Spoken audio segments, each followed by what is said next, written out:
علی بھائی، آج کا آخری سوال ہے۔ میں نے ایک سرکاری ادارے میں ملازمت کے دوران رشوت اور دیگر ذرائع سے خوب حرام کا مال کھایا ہے، لیکن اب مجھے اپنے گناہوں پر سخت شرمندگی ہے اور توبہ کر کے نئی زندگی کا آغاز کرنا چاہتا ہوں۔ لیکن مسئلہ یہ ہے کہ حرام مال کھانے کے گناہ کبیرہ سے توبہ کا طریقہ کیا ہوگا؟ دیکھیں یہ بہت بڑی آزمائش ہے میرے لیے بھی اس سوال کو ایڈریس کرنا۔ اس کی وجہ یہ ہے کہ لوگ پوری زندگی 900 چوہے کھاتے رہتے ہیں، اینڈ پہ حج پہ چلے جاتے ہیں اور وہ کہتے ہیں وہ 900 چوہے کیسے معاف ہوں گے۔ جہاں تک حقوق اللہ کا تعلق ہے وہ تو ایک جملے سے معاف ہو جائے گا کہ اللہ تعالیٰ کی طرف آپ رجوع لائیں شرمندگی کے ساتھ اور آئندہ گناہ نہ کرنے کا پکا عہد کرنا۔ حقوق العباد کا معاملہ بہت ٹف ہے، اور یہ جو مسئلہ پوچھ رہے ہیں یہ حقوق العباد کا ہے، یہ حقوق اللہ کا نہیں ہے۔ اور یہ بھی یاد رکھیے گا کہ اسلام میں ہر گناہ کی توبہ کا طریقہ دوسرے سے مختلف ہے۔ چوری کی توبہ یہ نہیں ہے کہ آپ نے جس کا مال چرایا اس کے ہاتھ میں جا کے مال رکھ دیں تو توبہ قبول ہوگی۔ یہ صرف اس وقت تک ہے جب تک وہ اپنا کیس لے کے جوڈیشری میں نہ جائے۔ ایک بندے کا مال چوری ہوا، ابھی اس نے جوڈیشری میں اپنا کیس نہیں لے کے گیا، تھانے میں کوئی رپورٹ نہیں کروائی، آپ کو رات کو شرمندگی ہوئی، آپ جا کے چور کا مال واپس کرتے، چور جو ہے وہ جا کے جس کا چوری کیا واپس کرتے۔ لیکن ونس کیس رپورٹ ہو گیا، لوگوں کو پتہ چل گیا، عدالت تک بات پہنچ گئی، اب آپ لاکھ کہیں مجھ سے 10 گنا بھی لے لو لیکن مجھے سزا نہ ہو، نہیں، اب جو ہے اسلامی حدود لگے گی کہ آپ کا ہاتھ کاٹا جائے گا، جو سورۃ المائدہ کے اندر ہے۔ ہاتھ کٹوائے بغیر آپ کی توبہ قبول نہیں ہے۔ اس طریقے سے قتل کی توبہ کا بھی ایک طریقہ قرآن میں ہے۔ قتل کی توبہ تو آپ کو ڈبل کرنی پڑتی ہے، اس اعتبار سے کہ اللہ کی طرف توبہ کرتے وقت اس کی پلنٹی بھی دینی پڑتی ہے کہ ایک غلام آزاد کریں گے، غلام نہیں آزاد کر سکتے تو 60 جو ہے وہ آپ مسکینوں کو کھانا کھلائیں گے، یہ 60 مسلسل روزے رکھیں گے، یہ اللہ کا حق پورا کریں گے۔ اور مقتول کا حق یہ ہوگا کہ اگر وہ بلڈ منی ڈیمانڈ کرتا ہے یعنی دیت، تو 100 اونٹ کے برابر، یعنی آج کے آپ سمجھ لیں 2 سے 2.5 کروڑ روپیہ بنتا ہے، اگر آپ 1.5-2 لاکھ کا بھی ایک اونٹ لگائیں، یا بہت بھی کر لیں تو 1 لاکھ کا تو لگتا ہے 1 کروڑ تو بن ہی جائے گا۔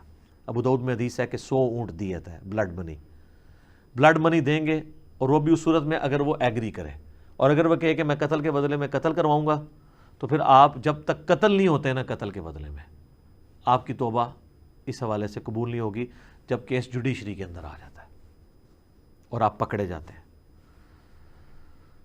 تو اب یہ حرام مال والا جو مسئلہ ہے یہ بہت کریٹیکل ہے۔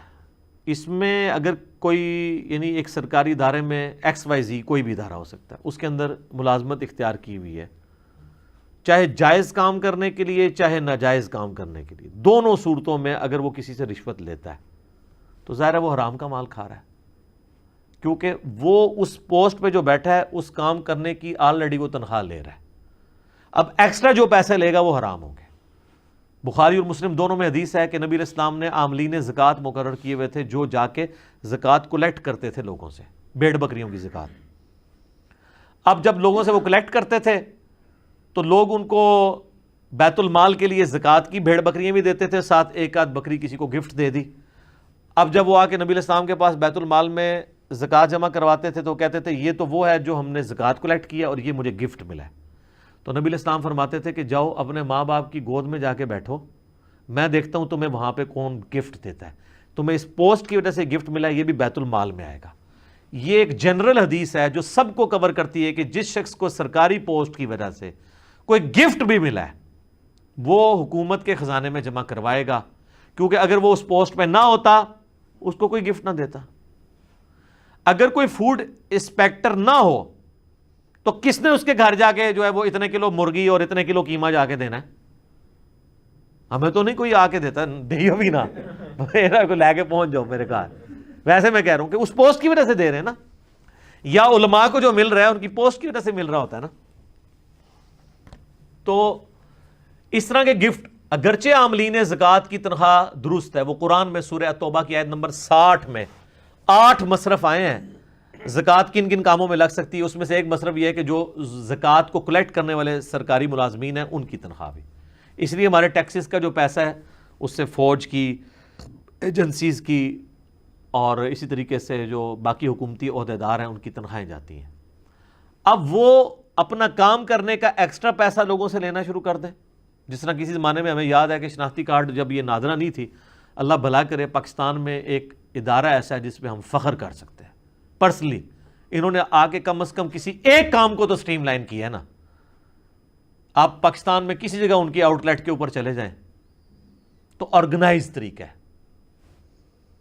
نادرہ جب تک نہیں تھی نا, اور آپ کو اپنے تھانے کچہریوں سے شناختی کارڈ وہ ہاتھ کا لکھا ہوا, ہمارا تو پرانا وہی تھا 19 آپ سمجھ لیں آلموسٹ 98-99 کے اندر ہم نے جا کے وہ بنوایا تھا. تو اس شناختی کارڈ کو بنوانے کے لیے یا آپ کو اپنے صوبے کا ڈومیسائل نکلوانے کے لیے اپنے جائز حق کے لیے رشوت دینی پڑتی تھی. چیز آپ کی ہے, آپ پیسے دے کے نکلوائیں گے. یہ پاکستانی شہری کا حق ہے کہ اس کو شناختی کارڈ دیا جائے جس کا آلریڈی بے فارم آپ کے پاس موجود ہے کہ یہاں پہ پیدا ہوا ہے فلاں سن کو, اس کے ماں باپ یہاں کے شہری ہیں. یہ حکومت کا کام ہے کہ اس کو شناختی کارڈ دے. اس کے لیے آپ کو, اور وہ اگر نہ ہو تو آپ کو کالجز کے اندر ایڈمیشن نہیں ملتا. اب تو خیر بینک میں اکاؤنٹ بھی نہیں کھلتا اگر آپ کے پاس شناختی کارڈ نہ ہو, تو رشوت دینی پڑتی تھی.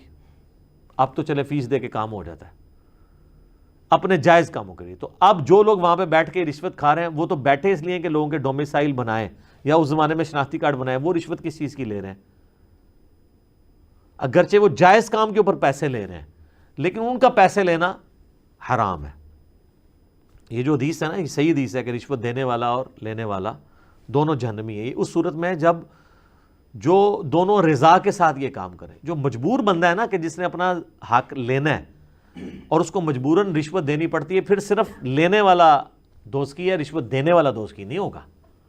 اس کے گناہ کا وبال بھی وہی اٹھائے گا کیونکہ اس نے تو اپنا کام لینا ہے. اس کے بعد تو سنوائی کوئی نہیں ہے, کہاں جائے وہ, کس کے ساتھ جا کے وہ سر پھاڑے اور لڑے جا کے. تو اس طرح کے سارے کاموں میں لوگ رشوتیں لیتے ہیں. اسی طریقے سے آپ پولیس میں خدا نخواستہ آپ کو کبھی کوئی کام پڑ جائے تو آپ کو یعنی اپنے جائز ڈاکومنٹس نکلوانے کے لیے وہاں پہ رشوت دینی پڑ جاتی ہے. اللہ ماشاءاللہ لوگ اچھے لوگ بھی موجود ہیں. بلکہ آج کل یہ جو ایزی پیسہ آپ نے کسی کے اکاؤنٹ میں پیسے بھجوانے, اس کے تو 1 روپیہ بھی نہیں لگتا. تو بعض جو ہے وہ داؤ لگاتے ہیں, اس میں بھی 10 روپے لے لیتے ہیں, حالانکہ وہ جس نے ویٹ ڈرا کرنے ہوتے ہیں اس نے پیسے دینے ہوتے ہیں. تو جس کا جو داؤ لگتا ہے وہ جہاں پہ بیٹھا ہوا ہے, صرف سرکاری ملازم نہیں باقی لوگ بھی یہی کام کر رہے ہیں. تو اب اس طریقے سے جو حرام پوری زندگی کھایا, آخری عمر میں آ کے جناب بلڈ پریشر, شوگر, دل کی بیماریاں, بچے نہیں پڑھ لکھ سکے, بیوی کے اوپر فالج ہو گیا. اب جب یہ چیزیں ان کے سامنے آتی ہیں نا, پھر ان کو اب آخرت یاد آتی ہے کہ یار دنیا بھی at the end of the day ہم نے برباد کر لی, ابھی آخرت میں تو حساب باقی ہے. اور یہ بھی وہ جس کے اندر غیرت کی کوئی رتی ہو. یہ میں آپ کو پریکٹیکلی بتا رہا ہوں کہ میرے ساتھ ایسے لوگ ملے ہیں جنہوں نے لاکھوں اپنی زندگی میں کھایا ہے اور کئی لاکھ اس سے زیادہ اپنے علاج کے اوپر خرچ کیا ہے, تب بھی شفا نہیں ملی. یہ ایک ایسا معاملہ ہے جو دنیا میں اللہ برابر کر دیتا ہے, اور اگر نہ بھی کرے تو آخرت کی مصیبتیں تو ابھی باقی ہیں نا جی. پھر وہ کہتا ہے جی اب توبہ کرنا چاہتے ہیں, کیا کریں, یاد ہی نہیں کس کس کا کھایا, کہاں سے بندوں کو ڈھونڈیں, ان کو واپس کریں. تو یہ ظاہر ہے کہ مشکل ایک کام ہو جائے گا. اور پھر بندے بھی ڈھونڈ لیں تو کھایا اتنا ہے کہ وہ کیسے واپس کریں, کھا کے وہ کر چکے ہیں. تو پھر تو میرے بھائی پھر معاف ہی کروانا پڑے گا. دنیا میں نہیں ہوگا تو آخرت میں تو پھر بڑے عجیب و غریب طریقے سے معاف ہونا ہے. وہ صحیح مسلم میں حدیث ہے کہ دنیا میں کسی نے کسی کا حق دبایا تھا, کسی کو ناجائز مارا تھا, یا کسی کو دھمکی دی تھی, یا کسی کے ساتھ مار پیٹ والا معاملہ کیا تھا, گالی گلوچ والا معاملہ کیا تھا, تو وہ لوگ حق لینے کے لیے اللہ کی بارگاہ میں آئیں گے اور انسان پہاڑوں نیکیوں کے ساتھ اللہ کی بارگاہ میں ہوگا. ایک بندہ آئے گا, وہ کہے گا جی میرے ساتھ اس نے یہ کیا تھا, تو اللہ کہے گا آج تو اس کے پاس کچھ نہیں دینے کو, تو آج کی کرنسی تو ہے نیکیاں, تم اس کی اتنی نیکیاں لے جاؤ. کرتے کرتے اس کی ساری نیکیاں ختم ہو جائیں گی. ابھی بھی لوگ باقی ہوں گے جنہوں نے حق لینا ہوگا. اب وہ کہیں گے اللہ نیکیاں تو ختم ہوگی. اللہ کہے گا اب پھر یہ ہے کہ تمہارے گناہ اس کے کھاتے میں ڈالتا ہوں, تمہارے گناہ کام کرنے. وہ لوگ جنت میں چلے جائیں گے جو مظلومین ہوں گے, اور جو حاجی نوازی صاحب ہیں ان کو اوندھا منہ کر کے دوزخ میں ڈال دیا جائے گا. یہ سر صحیح مسلم ہے, یہ کہانی شریف نہیں ہے. یہ بہت سینسٹیو ایشو ہے. اس طریقے سے بعض لوگوں کا سورس آف انکم ہوتا ہی 100% حرام ہے, جیسے جنید جمشید صاحب کے ساتھ ہوا تھا. آپ کو پتہ ہے نا جب انہوں نے اپنی لائف بدلی ہے تو ان کے لیے مصیبت کھڑی ہو گئی تھی. میں تو سارا کمائی جتنی اس کا ڈومیننٹ پورشن ہے وہ تو میں نے یعنی گانوں کے ذریعے کیا ہے. تو وہ خود بتاتے ہیں تقی عثمانی صاحب کے پاس گئے کہ سر کوئی اس کا حل نکالیں. ویسے فقہ حنفی والے تو ایکسپرٹ ہیں حق نکالنے میں, حل کوئی نہ کوئی نکال لیں گے. بال انہوں نے اپنی جگہ ایک اجتہاد کیا, یہ اجتہاد ہی ہے, ظاہر ہے اس کے اوپر ہم دلیل تو ہمارے پاس کوئی نہیں ہے. اپنے اینڈ پہ جو انہوں نے کوشش کی تو انہوں نے کہا کہ ٹھیک ہے تم اپنے, ظاہر ہے تمہارے پاس تو اب یہی مال ہے نا جس سے تم آگے کام کر سکتے ہو, تو اسی حرام کے مال سے کوئی کاروبار کرو, اور جب اس سے کاروبار سے جو تمہیں نفع حاصل ہو اس نفع کو سائڈ پہ رکھتے جاؤ, جوڑتے جاؤ, اور جب وہ راس المال کے برابر ہو جائے جو تم نے ایکویٹی جہاں پہ انویسٹ کر کے جو یعنی مثلا 1 کروڑ روپے کی انویسٹمنٹ کی تھی تو وہ منافع جب 1 کروڑ ہو جائے نا تو وہ 1 کروڑ روپیہ تم اللہ کی راہ میں صدقہ کر دو اور پھر تمہارا مال پاک ہو گیا. لیکن سٹارٹ تو اس سے لیا ہوا تھا نا. یہ اتنا خطرناک مسئلہ ہے. میرے پاس خیر اس کا کوئی سلوشن اس کے سوا ہے بھی نہیں, لیکن اس سے اگر کوئی یہ پلی لینا شروع کر دے کہ وہ سمگلنگ کر کے یہ کسی اور طریقے سے, کہتے ہیں نا پہلا کروڑ بنانا ہی مشکل ہوتا ہے, اگلے کروڑ سے آ جاندے ہیں. دیکھنے آپ کے یہاں پہ کئی ارب پتی لوگ ہیں, ان کو وہ لوگ اگر اپنی بایوگرافی آپ کو سناتے ہیں تو وہ کہتے ہیں کہ ہمیں تو اپنے ماں کی دوائی کے لیے بھی ہمارے پاس پیسے نہیں تھے. آج وہ جناب خربوں کے مالک ہیں. تو ظاہر ہے کہیں پہ انہوں نے جو ہے نا وہ نو بال کرائی ہے نا ٹھیک ہے نا, وہ پہلا کروڑ تو بنایا نا. یہ سب جناب میرا علا وجہ بصیرت یہ دعویٰ ہے کہ دنیا میں آپ کو جتنے کھرب پتی لوگ نظر آ رہے ہیں نا یہ حلال کے طریقے سے اوپر نہیں پہنچے. اب اگرچہ وہ 100% حلال کے اوپر ہوں, کہیں نہ کہیں انہوں نے بیچ میں ڈنڈی ماری ہے, کیونکہ حلال کی آؤٹ پٹ یہ کبھی بھی نہیں ہوتی کہ انسان اس لیول کے اوپر چلا جائے. چاہے انہوں نے اپنے فائلوں کو ٹائر لگائے ہوئے ہوں, وہ اس کو غلط سمجھ نہیں رہا ہوگا, لیکن کہیں نہ کہیں اس نے اپنے معاملات کیے ہوں گے. چاہے دھونس کے اوپر کسی سے کوئی چیز ہتھیائی ہو, یا کسی دوسرے کو نیچا کرنے کے لیے اس کے خلاف پراپوگنڈا کر کے اپنی پروڈکٹ لانچ کی ہو. آپ کوئی بندہ لیں اور وہ کہے کہ میں نے کچھ بھی نہیں کیا اور میں ارب پتی بن گیا ہوں, نہیں, کہیں نہ کہیں اس نے ڈنڈی ضرور ماری ہوئی ہوتی ہے. اور پھر جب آپ یہ بات کریں کہیں گے نہیں جی اللہ چاہے تو حلال میں برکت نہیں دے سکتا. جناب حلال کو دنیا سے ہونی آیا ہے. حلال میں تو پھر یہ نہیں ہے کہ آپ جناب حلال کمائیں گے اور زکوٰۃ نہیں دیں گے. جس کے پاس 1 ارب روپیہ ہے سر, اس کی زکوٰۃ جو ہے نا وہ 2.5 کروڑ روپیہ بنتی ہے سال کی. جی 1 لاکھ پہ 2.5 روپیہ دیتے ہوئے تو دل باہر نہیں آتا, لیکن 1 ارب والے کے لیے 2.5 کروڑ نکالتے ہوئے دل باہر آ جاتا ہے, ایسے تک پہنچ جاتا ہے, کیونکہ وہ بہت بڑی رقم ہے. اس کو نظر آئے گا 2.5 سال کٹی, 2.5 اگلے سال کٹی, تھلے ہی آئے گا سارا کچھ. حالانکہ اس کو یہ نظر نہیں آ رہا کہ اس انویسٹمنٹ سے میں نے کتنا کمایا ہے.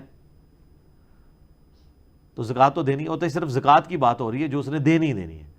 کتنے امیر فیکٹریوں کے آنرز ہیں, آپ ان سے کہیں جناب وہ زکوٰۃ کہتے ہیں جی اسی اللہ بھی سانو بے صحابہ دینا ہے, اسی بغیر صاحب دے دینے ہیں.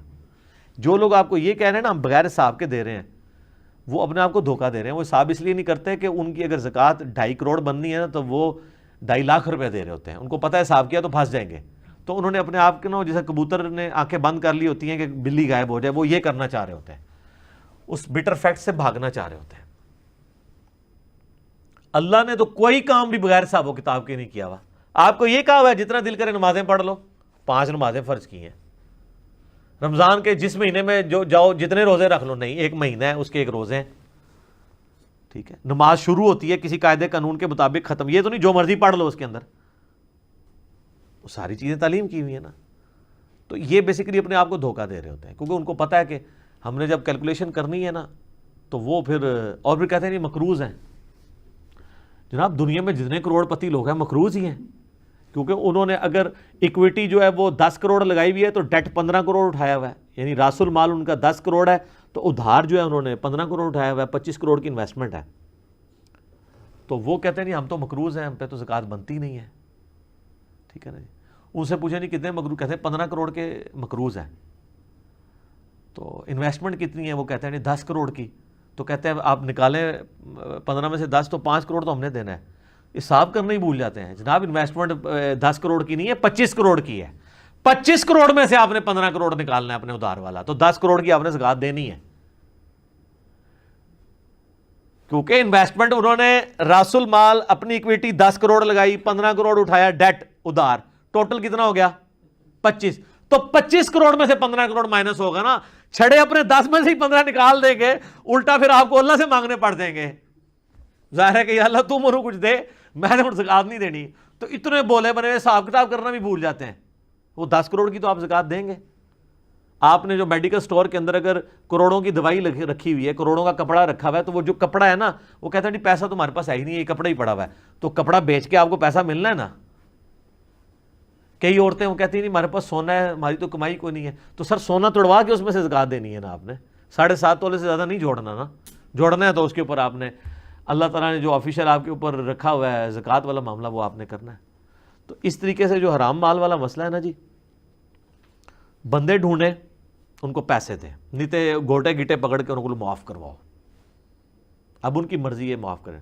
اب پیسے ہیں, بندے ڈھونڈنا ناممکن ہے, ظاہر ہے مختلف پوسٹوں پہ رہے. تو آخری حال یہ ہے کہ آپ وہ رقم کیلکولیٹ کریں, اتنی رقم آپ اللہ کی راہ میں خیرات کریں, اس نیت کے ساتھ کہ اس خیرات کا ثواب ان لوگوں کو پہنچے کہ جن کا میں نے مال ہتیا ہے.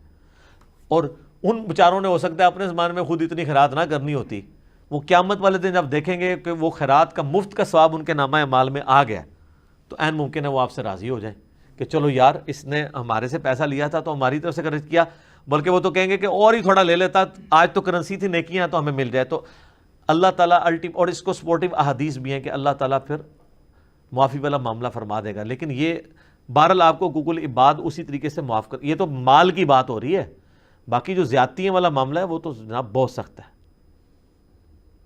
سورہ نساء میں ہے جو لوگ یتیموں کا مال نہ حق کھا رہے ہیں وہ اپنے پیٹ میں دوزخ کی آگ بھر رہے ہیں. وہ تو جناب آپ کو معاف کروانی پڑے گی, ادروائز پھر یہ اگر نہ کوئی ملے تو پھر اس طریقے سے ایک آخری حل ہے.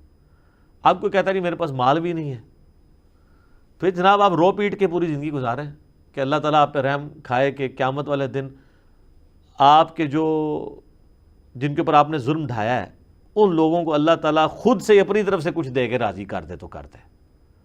وہ تو رونا پیٹنا اب آپ اللہ کے سامنے ہی کریں, ہمارے پاس تو اس کا کوئی سلوشن نہیں ہے. یہ سلوشن تھا کہ آپ اللہ کی راہ میں خرچ کریں. لیکن اس میں اب میرے پچھلے دنوں ایک کلپ بھی آ چکا ہے, 40 سال پرانا قرضہ, گولڈ کی ڈی ویلیو کو بھی آپ کاؤنٹ کریں گے. ظاہر ہے تو آپ تو آج کی ڈیٹ میں وہ قرضہ اتار رہے ہیں نا. یہ تو نہیں ہے کہ آپ نے رشوت کھائی تھی آج سے 40 سال پہلے 1000 روپے تو آج 1000 روپے آپ اتاریں گے, نہیں. وہ آپ کو گولڈ کے اعتبار سے کیلکولیٹ کرنا پڑے گا, کیونکہ اگر بارٹر سسٹم ہوتا تو پھر کیا ہونا تھا کہ اگر آپ نے سال پہلے کسی کی 40 کلو گندم ہتھیائی تھی تو آج 40 کلو ہی دینی تھی نا. یہ تو نہیں ہونا تھا کہ آج 1 کلو دینی تھی.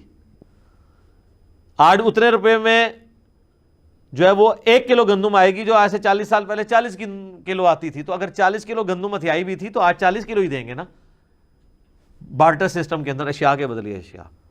اس طریقے سے منی جو کہ ڈی ویلیو ہوتی ہے تو وہ آپ کو گولڈ کے فارم میں کیلکولیٹ کرنا ہوگا کہ اس وقت, اور لوگوں کو پتہ ہوتا ہے, آپ جتنے بھی لوگ ہیں ان سے ذرا پوچھیں کہ جناب ہم جب چھوٹے سے تھے اس وقت جو ہے وہ تنخواہ اتنی تھی تو سائیکل جو ہے وہ 250 روپے کی آتی تھی اور یہ اتنا ہوتا تھا, یہ اتنا ہوتا تھا.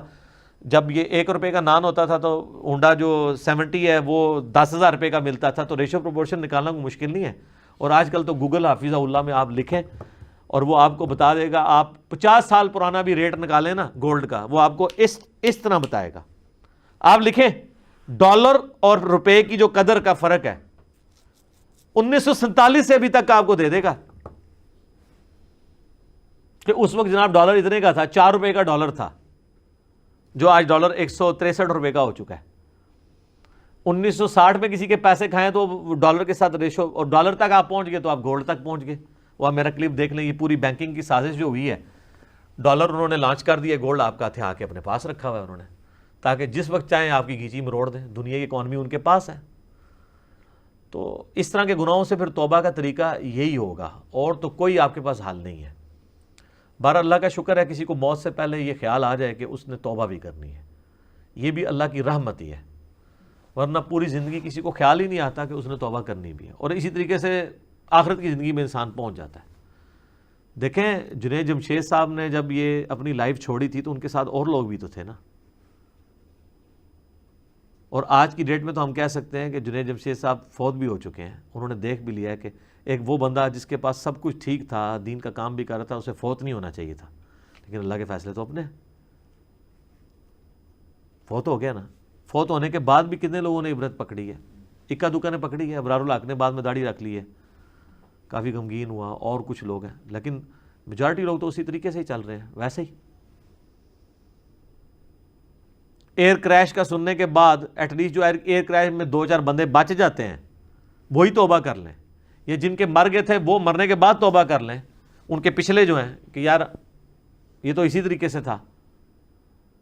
توبہ کیا کر رہے ہیں, وہ 5 کروڑ روپیہ نکلا ہے, یہ جو فلائٹ گری تھی رمضان کے اندر, کتنے دعوے دار مسلمان پیدا ہو گئے. اندازہ کریں اتنا بڑا حادثہ کسی نے دیکھا ہوا ہے اور 4-5 دعوے دار پیدا ہو گئے کہ ہمارے پیسے ہیں. اس کا مطلب ہے کوئی فرق. تو لہٰذا میں نے جو جملہ بولا تھا نا کہ ایئر کریش میں جو لوگ جاتے ہیں وہ وہاں مرے ہوئے لوگوں کو پانی پلانے نہیں جاتے ہیں, ان کو بھی پتہ ہے کہ وہاں پہ ہڈیاں بھی نہیں ملنی ہیں, وہ جا کے ان کے زیورات اور پیسے لوٹنے کے لیے جاتے ہیں. جی ہاں, اسلامی بھائی, مسلمان بھائی, تو ریالٹی ہے یہ. اگر کوئی کہتا ہے نہیں جی اس سے ہمارے ایک ملک کو, قوم کے امیج کو نقصان پہنچ رہا ہے, تو یہ سرخی پاؤڈر آپ خود لگاتے رہیں, پوری قوم کو, پوری دنیا کو پتہ ہے کہ ہم کیا ہیں.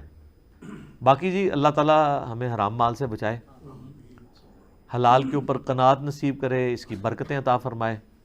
اور اگر کسی نے اپنی زندگی میں ایسا کیا ہے تو وہ اب رجوع اللہ لے کے آئے, اور جن لوگوں کا حق غصب کیا ہے ان سے معافی کروائے اور ان کو مال دے. خالی کھلی معافی کروانے سے نہیں ہے, مال دے. اس طرح لوگ پوچھ رہے ہوتے ہیں کہ جی ہمارے والد صاحب ہماری بہنوں کو جداد میں نہیں دے کے گئے ہیں, تو ہم دیں. بالکل دیں آپ, تاکہ آپ کے باپ کو دوزخ کی آگ سے بچا لیا جائے. یہ نہ کہیں کہ وہ تو اپنے اعمال خود بھگتیں گے. تو یہ مال جو آپ لے کے تو اس کے اوپر عیاشی کر رہے ہیں, اس باپ کے مال پہ آپ عیاشی کرنے کے لیے تو تیار ہیں, اور اس باپ کو دوزخ کی آگ سے بچانے کے لیے تیار نہیں ہے. اس مال کے ذریعے جو آپ نے نہیں تھا کمایا, آپ کو وراثت میں ملے اپنے باپ کی وجہ سے, اس باپ کو چند پیسے اس میں سے دے کے اس کو آگ سے بچانے کے لیے تیار نہیں ہے. یا آپ نے تو نہیں مال کمایا, اس مال میں سے اپنی بہنوں کو دینے کے لیے تیار نہیں ہے. سوچنے کی ضرورت ہے. ٹھیک ہو گیا جی. اللہ تعالیٰ سے دعا ہے جو حق بات میں نے کہی اللہ تعالیٰ ہمارے دلوں میں راسخ فرمائے. اگر جس بات میں میرے منہ سے کوئی غلط بات نکل گئی تو اللہ تعالیٰ ہمارے دلوں سے محف کر دے, ہمیں معاف بھی فرما دے. ہمیں کتاب و سنت کی تعلیمات پر عمل کر کے دوسرے بھائیوں تک پہنچانے کی توفیق عطا فرمائے. سبحانک اللہم و بحمدک, اشہد ان لا الہ الا انت, استغفرک و اتوب الیک, وما علینا الا البلاغ المبین. جزاکم اللہ خیرا.